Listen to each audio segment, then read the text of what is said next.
start with number 10, a player who is fresh-faced in the Phillies organization, but one that is interesting nonetheless. Reese, let's talk about the right-handed pitcher Seth Johnson, the number 10 prospect in the Phillies system.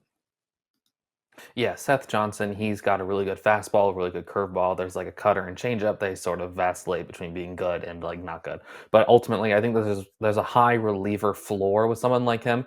He was a 2019 draft. It's something that he's been in the minor leagues for a little bit, being a college guy and everything like that. But I do think that with the way in which the Phillies bullpen is looking, there's a chance that Seth Johnson could just be slammed into the bullpen and kind of be a seventh, eighth inning reliever. Maybe he's someone who can handle the lineup once or twice, not once or twice, like one or two innings at a time. With the curveball being that good and the fastball, just the velocity difference between a 94 to 96 mile per hour fastball and a 76 to 78 mile per hour curveball. I think that could just keep batters like uncomfortable the entire time. It's a good enough weapon to use against righties and lefties. I think that there's a lot of athleticism in this package as well as a former JUCO shortstop that ended up going to Campbell and becoming a really good like starting pitching prospect. But I think now at this point, with how long he's been in professional baseball and the fact that the Phillies probably want to get the most out of what they can for him, I think that this is a chance for him to become a really good reliever for them going forward.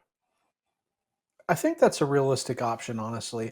I like Johnson as, we should give him a chance to start, obviously, but at the same time, I do think that that kind of big league debut was certainly not one to hang on the wall.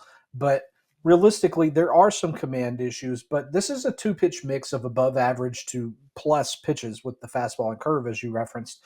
I think that right now, I'm comfortable saying that Seth Johnson is a fringy major league starter, but even still, there's value there. And with fantasy, as Reese alluded to a moment ago, with the Phillies bullpen being such a mess, is a kind way to say it, being such a mess, Johnson could see some significant innings, maybe even 40 or 50 innings from a relief perspective, with the kind of strikeouts that he could accrue with that big fastball. And again, we always talk about the velocity bands with pitches. He really does well, as you said, Reese, keeping hitters uncomfortable with the different velocities between the fastball and curveball.